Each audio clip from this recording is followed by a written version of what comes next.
함께 읽겠습니다.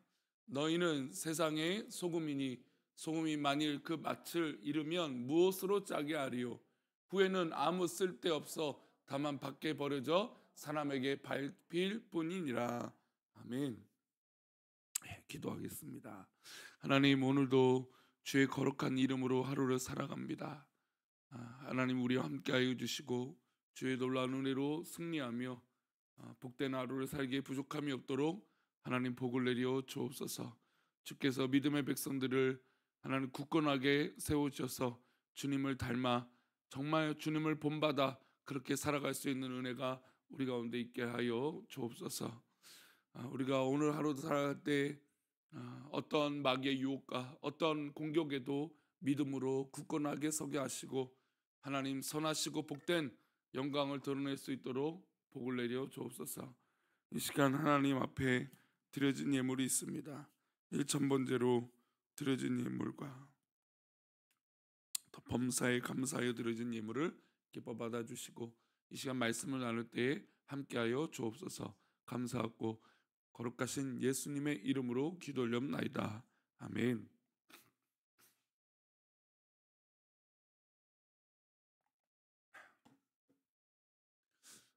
정체성이라는 건 중요합니다. 내가 과연 무엇인가? 내가 과연 누구인가? 또 저것은 어떤 것인가? 또 저 사람은 어떤 존재인가?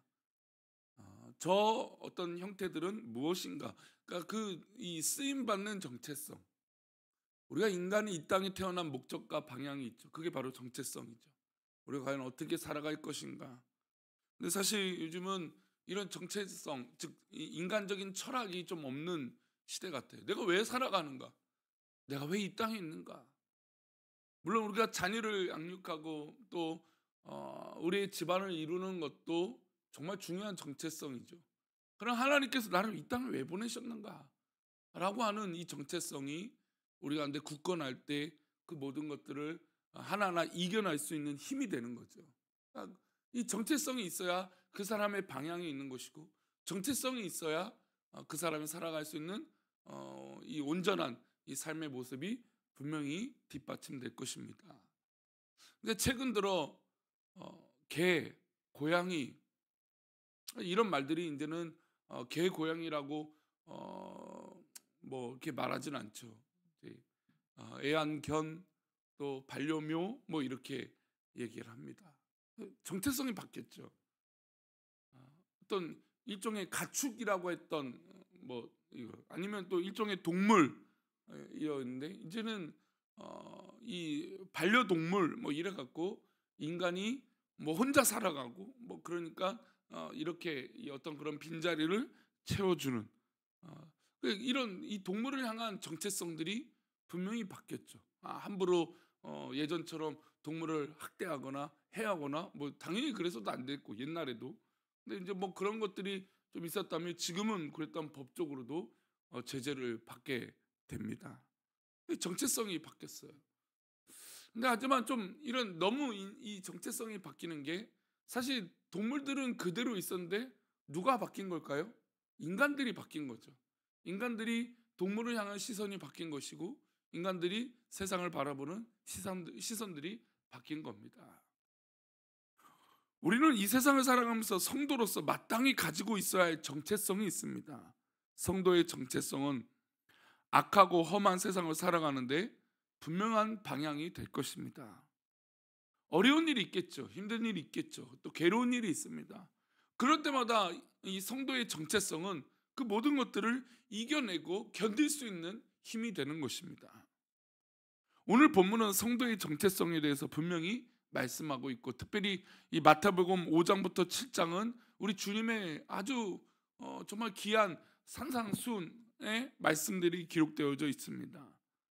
이 산상수훈의 첫 번째 장인 5장은 어떻게 보면 성도의 정체성이 쭉 열거되어 있다고 할 수 있죠.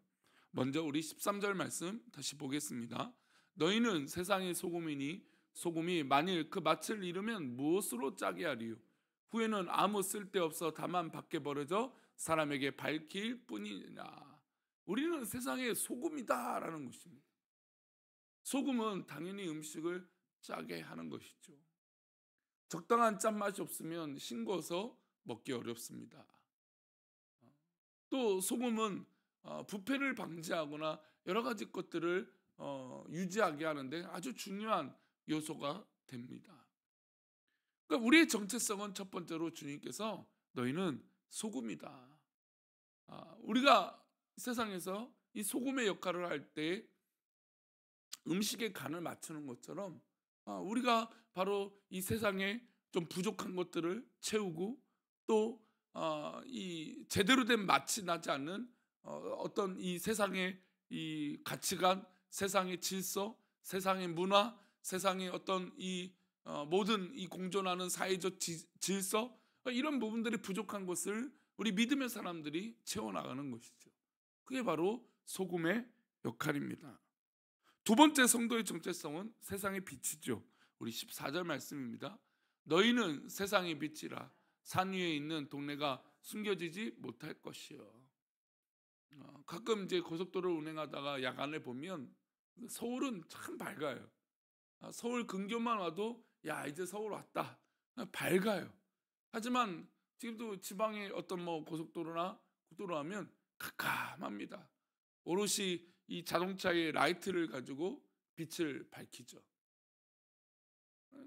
근데 저는 이런 빛에서 이 기독교인, 즉 믿음의 사람의 성도들은 그냥 단순히 어두움을 살짝만 밝히는 게 아니라고 봐요. 예수님을 믿는 정체성은 세상을 향해서 그 견고하고 공고하고 이 완전하고 이 고든 이 심령, 이것은 아무리 어둡고 차디찬 어둠일지라도 우리 성도가 있으면 밝아지는 것이죠. 어두움을 드러내는 것이죠. 그러니까 단순히 어두움을 밝히는 데만 목적이 있는 것이 아니라 어두움을 어떻게 될까요? 드러내는 것이죠. 그래서 믿음의 사람이 있으면 악하고 더럽고 추악하고 어두움을 밝혀 드러내는 것이 바로 믿음의 성도들의 사명이 될 것입니다. 게다가 예전에는 빛이 된다는 건 어떤 의미일까요? 바로 자신이 촛불이 되어져야 됩니다. 촛불은 어떤 사람입니까? 등불은 어떤 존재인가요? 자신의 어떤 그런 이 등유나 아니면 초가 타서 줄어들게 되죠. 그러니까 빛이 된다는 건 자기의 것들을 헌신할 때 가능한 것이에요. 교회 안에서도 사실 우리가 교회 안에서 실망하는 건 어떤 이유냐면 우리는 다 빛인데 그럼 우리는 다 타서 없어질 만한 그런 존재가 되어져야 되는데 우리는 타서 없어지지 않으려고 하니까 교회 안에서 고통이 있고 교회 안에서 마찰이 있는 것이죠. 건강한 교회고 참 사랑이 있는 교회가 된다는 건 우리 모두 다 그런 혹시나 있을 교회 안에 기득권을 내려놓는 것이고 또 혹시나 있는 이 교회 안에서 이 욕심들을 내려놓을 때 가능한 것입니다. 그게 바로 빛인 것이죠. 이어서 주님은 소금과 빛의 정체성을 가진 삶을 말씀하세요. 22절입니다. 함께 읽겠습니다. 나는 너에게 이르노니 심판을 받게 되고 형제를 대하여 라가라 하는 자는 공회에 잡혀가게 되고 미련한 놈이라 하는 자는 지옥불에 들어가게 되리라. 아니 뭐 우리 사람들이 그렇죠. 근데 사실 참 요즘 세상 살면서 물론 뭐 교회도 마찬가지지만 정말 욕이 나오는 사람들이 있어요. 정말 정신이 없어 보이는 사람들이 있어요. 그리고 도대체 이 공동체를 해하고 사회 질서를 무너뜨리고 그 상대방의 생명을 아주 뭐 가볍게 여기는 우리나라에 총이 없으니까 이 총이 있었으면 정말 큰일 나지 않았을까요? 미국처럼 막 총이 난사의 사건 보면 야 어떻게 저렇게 할까? 그런데 총이 없는데도 칼을 이렇게 휘두르고 얼마 전만 해도 막 길거리에서 칼을 들고 막 난동을 피우는 사람들도 있지 않았습니까? 얼마나 그런 이 참혹한 일들이 있지 않습니까? 근데 그런 심리에 어떤 것이 있냐면 이 상대방을 욕하고 무시하는 사람들이 있어요. 바로 그거죠. 라가라는 것은 욕이거든요. 욕을 하면 그렇다라는 거예요. 그러니까 이 욕은 어디서 올까요? 물론 어떤 일종의 마찰이 있어서 이게 화가 나서 뭐 그렇게 한다라는 것도 있어요. 근데 이 욕이라는 것 자체가 또 이 험한 말을 한다는 것 자체가 나는 올바르고 당신은 문제가 있어라고 하는 이 비교 우위에 있는 사람들이 하는 경우인 거죠. 우리가 만약에 소금과 빛이라면 사실 비교 우위에 있는 것이 아니죠. 우리는 섬기는 자가 되고 만약에 연약한 자가 있으면 빛을 비춰줘서 밝게 만들어줘야 되는 게 우리의 사명이에요. 그래서 우리가 판단할 때 세상을 바라보고 또 교회를 바라볼 때 하나님 내가 어떻게 하면 교회를 밝게 비칠 수 있을까요? 내가 어떻게 하면 소금처럼 그렇게 역할을 감당할 수 있을까요? 우리가 뭐 예전에 옛말로 약방의 감초라고 하는 말이 있어요. 정말 이 감초는 뭐 별거 아닌 것 같은데 꼭 필요한 어떤 그런 역할들과 맛을 내는 경우들이 있다라는 것이죠. 그게 바로 정말 믿음의 사람들의 정체성이에요. 꼭 필요한 그런 영적인 역할들을 감당하는 것이죠. 우리 새벽에 기도하는 성도님들 어떻습니까? 나는 어떤 사람인가? 우리의 형편과 우리의 여건은 하나님 앞에 중요하잖아요. 하나님 나는 이렇습니다. 내 형편은 이렇습니다. 내 여건은 이렇습니다. 그것은 하나님 앞에 중요하지 않아요. 하나님께서 나를 부르시고 나를 사용하실 것을 믿고 내 형편과 내 여건과 내 환경은 하나님 앞에 맡기고 쓰임받는 우리 믿음의 백성들 되시기를 축원합니다.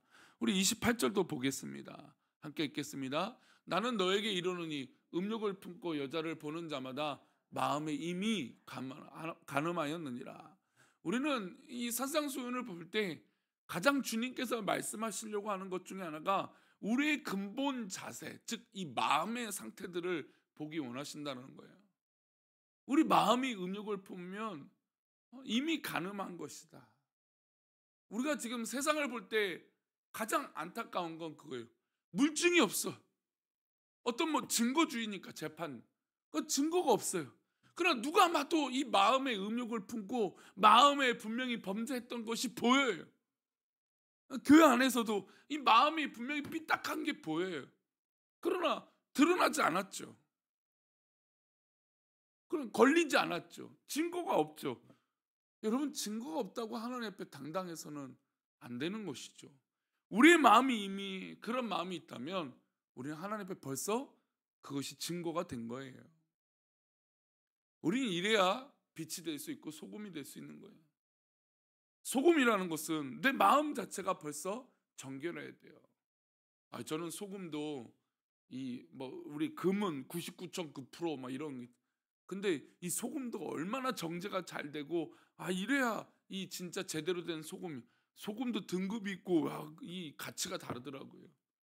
여러분 우리의 신앙이 그냥 대충 조금 짠맛만 내고 조금만 빛이 되고 이게 아니죠. 온전한 소금이 되어져야 되죠. 온전한 빛이 되기 위해선 그 마음가짐도 건강해져야 되는 것이죠. 또 이어서 우리 34절과 35절입니다. 읽어봅니다. 나는 너에게 이르노니 도무지 맹세하지 말지니 하늘로도 하지 말라. 이는 하나님의 보좌이며 땅으로도 하지 말라. 이는 하나님의 발등삼이 예루살렘으로도 하지 말라. 이는 큰 임금의 성이요. 이 말씀은 그냥 뭐 아무 때나 맹세하지 말라는 것이에요. 우리의 진정한 의미와 맹세는 하나님의 이름으로 하는 것이죠. 근데 이게 뭐 자기 증명을 하기 위해서 자기 뭐 주장을 하기 위해서 그냥 아무 때나 맹세를 하는 겁니다. 그렇게 맹세라는 것이 가볍지 않습니다. 소원 기도라는 것이 얼마나 좀 어떻게 보면 두렵고 존귀한 것인데요. 근데 뭐 아무렇게나 맹세하면 되겠습니까? 아무리 말해도 믿어주지 않으니까 하나님의 이름으로 빌려서 합니다. 그런데 우리가 성도의 삶을 진실하게 살아가면 여러분 그것이 바로 증명이 되고 증거가 되는 것이죠. 이렇게 굳이 막 함부로 하나님의 이름을 들먹거리며 맹세하지 않아도 돼요. 마지막으로 우리 44절 말씀 보겠습니다. 함께 읽겠습니다. 나는 너에게 이르노니 너희 원수를 사랑하며 너희를 박해하는 자를 위하여 기도하라. 사실 여기까지 이 전까지는 그럭저럭 그래, 우리가 믿음의 사람이니까 빛가 되고 소금이 된다, 그래 살 수 있어. 근데 주님께서는 늘 사랑의 결론을 내시죠. 내가 너희를 사랑한 것 같이 너희도 서로 사랑하라. 그런데 그 안에는 어떤 마음이 있습니까? 원수를 사랑하라. 너희를 박해하는 자를 위하여 기도하라. 사실 우리 교회는 박해를 받았습니다.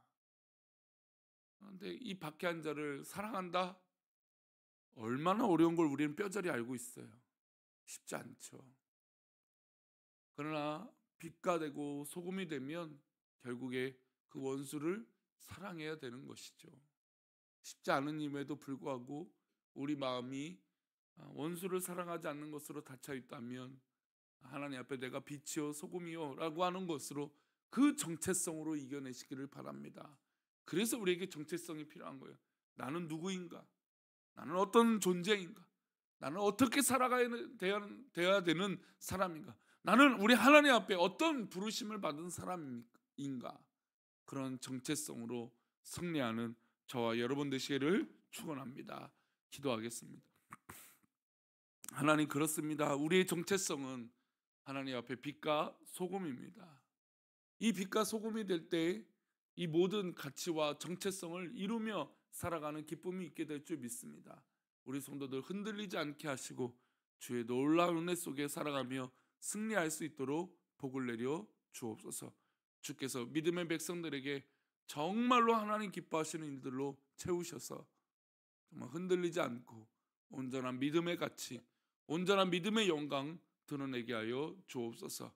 오늘도 그렇게 빛이요 소금이요 하나님 부르신 그 정체성으로 살아가는 믿음의 백성들 되기를 원하고 거룩하신 예수 그리스도 이름으로 기도 올려옵나이다. 아멘.